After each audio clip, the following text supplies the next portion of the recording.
Those in elementary school are being taught to fight off gunmen with everything from canned goods to pencils. Is that a good idea? Would you want your child to physically confront an armed intruder if one should invade their school? With all the shootings that have been going on, doing anything is better than doing nothing. No plan, and experts say your chances of surviving drop dramatically. I'm not sure that a 5 to 7 to 9-year-old child has the capacity to choose the right time to take action.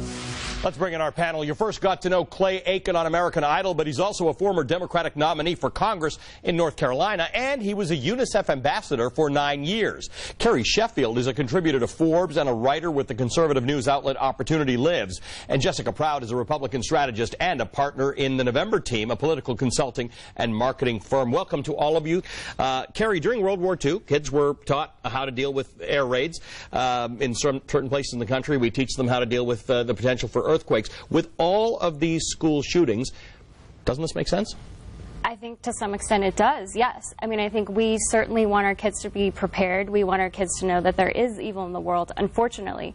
It's incredibly tragic that it's come to this, but I think it's better for a student to know what to expect and how to react instead of just being frozen in panic. Some sort of training for kids does tend to happen in most schools. I think 88% of public schools had written plans in place. 70% have drills, not necessarily about shooting, but how to lock down a school. I also wonder on the other side whether there's some fear-mongering here. Americans have a 1 in 358 chance of dying by firearm. That's a third the risk of dying in a car crash. Yeah, I mean, I think it's just absolutely insane to think that you're going to give a kid a can of peas and throw it at an armed gunman. I mean, look, there's definitely a role for training, but I think the onus should be on school administrators, and maybe it's a better idea to put a law enforcement officer inside the school, get bulletproof glass, or there's other measures you can take. I think the frustrating part about this is you talk about in World War II, we trained kids against to prepare themselves against air raids, and one thing we were doing as a country at that time was proactively trying to prevent an air raid from being a threat. Something we're doing in this argument here is we're implying that children should now be responsible for the fact that, you know, we've resigned ourselves to living in a country where this is something that happens 24 times, I believe, since August this year alone. So we're putting the onus and the responsibility on kids, and Congress is saying essentially, you know what?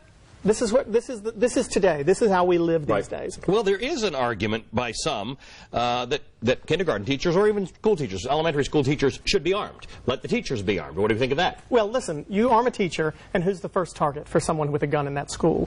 I want to make sure that those teachers are safe as well. You can't put a gun in a locked box and assume that the teacher is going to be able to grab it fast enough if there's an attack in the school. And if I'm a school shooter, hypothetically, and I know that teachers have guns, the first person I'm going to shoot when I walk into a school is a teacher. By giving teachers guns, we're not making them more prepared. We're making them targets.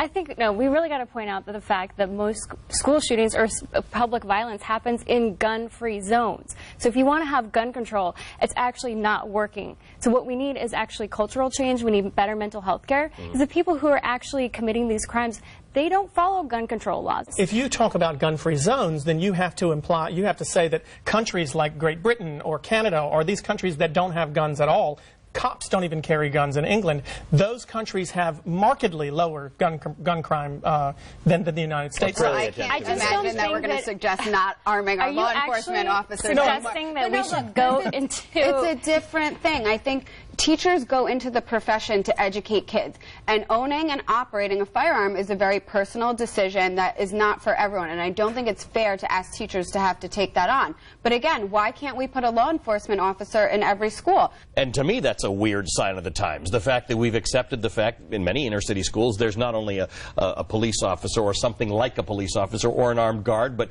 metal detectors and all of this. And I think you had that. I did. I went to schools where it was heavily minority. It was inner city in Kansas City, and every morning we had to wait for maybe an hour or so to get into school through a metal detector. I mean, and that's something that people don't seem to realize. Like, we're having all this hysteria about shootings and things. It's only because it's now happening in the suburbs where there are white people, let's be honest. That's why it's this outcry. But this has been happening for 50 years in our urban core areas, and these urban core areas have the strictest gun control laws. So what I don't get also is this whole, Black Lives Matter people get upset about the fact that, we're not enforcing gun control laws, but it's like, if the police actually do their job, then you're upset at the police. It just seems to me it's just this double speak that it's so troubling. We have two very different arguments for why we have law enforcement officers in the schools. There are instances that you mentioned in your school growing up where those law enforcement officers are too often there to enforce laws within the school, with the children in the school. What we're talking about, and I think what you may be talking about, is someone who's here to protect the school from the outside. And as a parent, I don't want my kid to be responsible for protecting his 7-year-old self at school. Yeah, some of the training courses in many schools involve teaching kids to kick back and punch, but it is interesting that this is something we have to think about these days. Let's move on to another topic.